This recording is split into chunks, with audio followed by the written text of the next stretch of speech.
private chats and messages asking me why I hate Nnamdi Kanu. And having taken a deep thought into it, I've searched my soul and I asked myself the same question. Why do I hate Nnamdi Kanu? And I have to be very honest with you, my audience and my friends who have raised these concerns and questions. I hate Nnamdi Kanu because I do not understand how a man who was comfortable in the United Kingdom, had everything coming for him, could sacrifice his happiness, that of his children and his wife, and even sacrifice his parents and a lot of loved friends that we have known over the years. Some of these friends traveled with him to Nigeria and they were in his village. And most of them were bowed down right inside his house. And I remember when the army started shooting, I placed a call to him, to a friend, because I couldn't get him on phone. And I asked them, I said, these guys are about attacking your house and your father's compound. Can you find a way of escape? And the guy who took the phone to him, and I could hear Nnamdi Kanu right inside the house there saying that he is not going anywhere, that he will stay there and die with his people. And finally, I think they managed to rescue him out of that building by force, and the rest is history. But then, I began to think deeply, why I hate Nnamdi Kanu. How can somebody call 80 million people to reason, to tell them, to warn them about impending danger, and they despise him so much?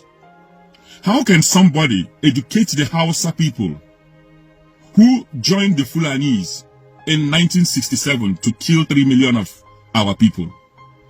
How can he be talking about the Benue people and the Plateau who stopped the train coming from the north and removed our people and buried them? How can he want to defend the people who killed Kaduna and Zog? I just could not understand it. I just could not understand how Nnamdi Kanu was able to find 132 settlements of the jihadists or the terrorists in our territory.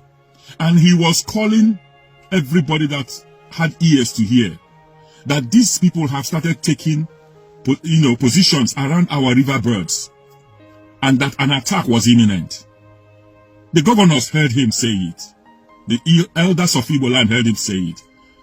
The shameful senators then, they heard him. The House of Reps, people from the southeast, the clergy, everybody heard when Nnamdi was calling. But nobody paid heed to him. Everybody abandoned him. I could not understand how Nnamdi Kanu, knowing fully well that his followers, who were just only holding a flag and a song, were all buried right in front of people, in front of children, in front of women. Mothers were crying all over Igbo land as their sons and daughters were displayed on police jeeps and police helicopters as they were drowned in mud water to drink the mud water. I just could not understand how such a person could go board a plane and went back to Nigeria and was arrested because he wanted to save his people. Nnamdi Kanu might have used certain languages that are unacceptable to certain people. But one thing that I hated Nnamdi Kanu for was his love for humanity, his love for justice, his love for equity, his love for understanding, his love for truth. And I remember him saying something which has always been in my heart up to today. He said, no matter how many people believe in a lie, that it will never change to become truth. And what is happening today? The lies that we've told ourselves since 1960, believed by over 200 and something million people, has the lie become truth today? No. All over Nigeria, we are seeing the failing of every infrastructure, every agency, every government department. There's a massive overhaul, over 100% failure in structure, in process and procedures. Nigeria is collapsing right before our eyes. Nnamdi Kanu warned. He talked about the migration of these people who will come to claim that they own Nigeria. Nnamdi Kanu talked about the people who, the Easterners in the military. He told them that they will be targets And look at what happened with Oba. He was mowed down. He was spied. Disgracefully, a general in the army. And I begin to wonder something. If Oba was Musa, if Oba was Bola, and he was killed, maybe in any part of Igbo land, or the eastern part of Nigeria, will there be anybody left in that village? When nobody was killed, only that ESN was defending the forest, they went into villages. They shot at everything that moved. Another thing that I hated Nnamdi Kanu for was when Buhari said that there were no Fulanis in our forest. I would have expected Nnamdi Kanu not to set up ESN, but to privately, secretly, set up a structure that would go into the forest and have a party with these same people that Buhari said they did not exist. Buhari wanted Ruga. He was pushing these people into our forest. There was a forensic analysis of all the settlement of these people in Igbo land. It was 132. We all saw it. The map was there. But what crime did Nnamdi Kanu commit? He committed a crime because he was expecting the cowards of Igbo land, the weak men in government, to set up a security structure that will deal with this impending doom. Instead, they wanted to buy Nnamdi, and not the people who had come to buy them. We saw the massacre in Enugu villages. It was evident. It was clear that the governor of Enugu State, who lacked erective testicular fortitude, could not even act. When he called on the 82 Division, they could not act. After the activity, they now went to protect the people against a reaction. Now, the terrorists in the north, they called them repentant. They suddenly became repentant. They were integrated into the army. Somebody even boasted saying that these people can even become the president of Nigeria. And like in Julius Caesar, one of them even has become a president. Even if you want to call the person a vice, a third vice, a second man, a second lady, whatever name you want to go by it. But we've seen these same people who sponsored the terrorists in Nigeria holding critical positions. You can imagine a terrorist will come out of the forest with his AK-47. He will have a meeting with the government, and then they will say he's become repentant. They will now officially give him a gun. This is one thing why I hate Nnamdi Kanu for. Because Nnamdi Kanu saw these things coming. And then Nnamdi Kanu, instead of him to just keep quiet, go into his house, take a bottle of beer and sleep, he kept on from night to day.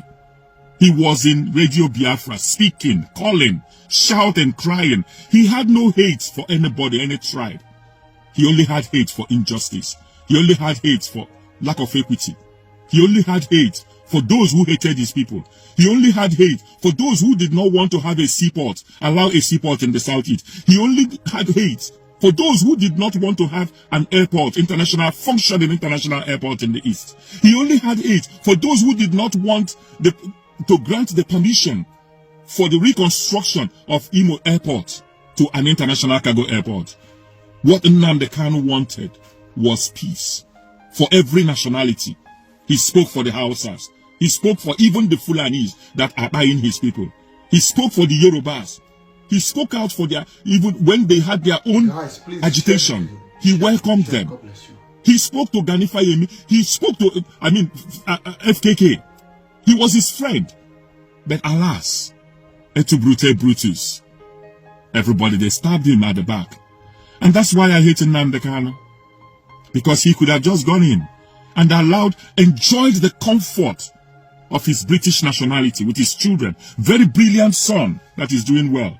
Rather, he took the burden of 80 million people, plus the Hausa people, plus the Yoruba people, plus the Benue people. He cried for them.